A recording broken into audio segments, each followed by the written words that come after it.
আসসালামু আলাইকুম। তো গরমের সাথে, সাথে কিন্তু মুরগি অনেক ধরনের সমস্যাও হইছে। মানে আমি যেহেতু আবদ্ধভাবে মুরগি পালন করে থাকি, যার কারণে আমার মুরগি হচ্ছে বাইরের খাবার মানে ঘাস, শাকসবজি যেগুলো রেগুলারলি সেগুলো পোকামাকড় খেতে পায় না।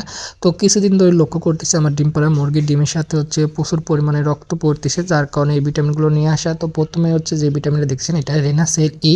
এটা মুরগির হচ্ছে ডিম উৎপাদন বাড়ায়, পাশাপাশি ডিম পাড়ার সময় মুরগি যাতে হচ্ছে রক্ত না পড়ে সেটারও কার্যকরী ভূমিকা পালন করে।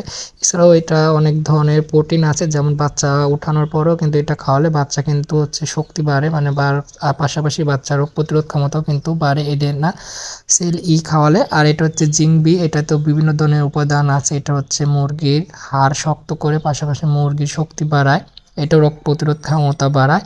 তো আমরা এই ওষুধগুলো নিয়ে আসছি আগামীকাল, যাতে আমাদের মুরগির যে ডিম পাড়ার সমস্যা হচ্ছে, মানে ডিম পাড়ার সময় হচ্ছে রক্ত পড়তেছে, পাশাপাশি হচ্ছে ডিম পাড়তে খুবই কষ্ট হচ্ছে, যার কারণে এই ওষুধগুলো নিয়ে আসা।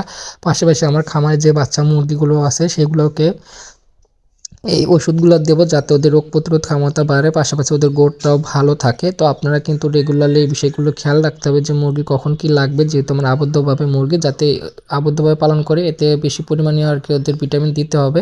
আর এটা হচ্ছে রেনাকে মুরগির যদি রক্ত আমাশা হয়, বা মুরগির বা পায়খানা বা মুরগির ডিম পাড়ার সময় যদি রক্ত পড়ে, এই ওষুধটা কিন্তু দিলে ভালোই ফল পাবেন।